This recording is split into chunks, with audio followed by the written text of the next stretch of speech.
2027 চনত হ'বলগীয়া মেট্ৰিক আৰু হাই ছেকেণ্ডাৰী চূড়ান্ত পৰীক্ষাক লৈ আহি পৰিছে ডাঙৰ খবৰ।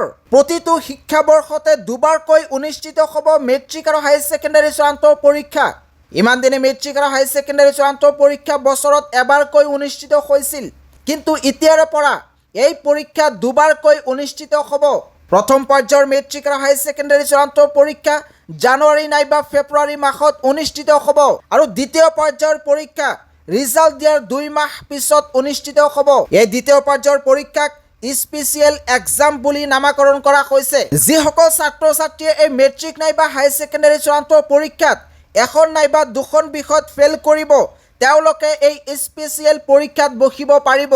এই স্পেচিয়েল পৰীক্ষা কিন্তু সকলো ছাত্ৰ ছাত্ৰীৰ বাবে নহয়, কেৱল মাত্ৰ যিসকল ছাত্ৰ ছাত্ৰীয়ে এখন নাইবা দুখন ছাবজেক্টত ফেইল কৰিব, তেওঁলোকেহে এই পৰীক্ষাত বহিব পাৰে।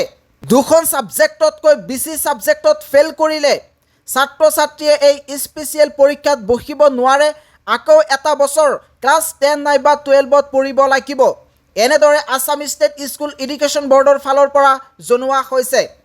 এতিয়াৰ পৰা প্ৰতিটো শিক্ষাবৰ্ষতে দুবাৰকৈ অনুষ্ঠিত হ'ব মেট্ৰিক আৰু হাই ছেকেণ্ডাৰী চূড়ান্ত পৰীক্ষা। NEP অৰ্থাৎ নিউ এডুকেশ্যন পলিচি মতে এতিয়া আছাম ষ্টেট স্কুল এডুকেশ্যন বৰ্ডে নতুন নিয়ম আনিব ধৰিছে। এতিয়াৰ পৰা আছাম ষ্টেট স্কুল এডুকেশ্যন বৰ্ডে সম্পূৰ্ণৰূপে CBSEক ফ'ল' কৰিব ধৰিছে। ইতিমধ্যে CBSEয়ে যি নিয়ম আনিছে সেই নিয়মবোৰ আছাম ষ্টেট স্কুল এডুকেশ্যন বৰ্ডেও ইমপ্লিমেণ্ট কৰিব ধৰিছে।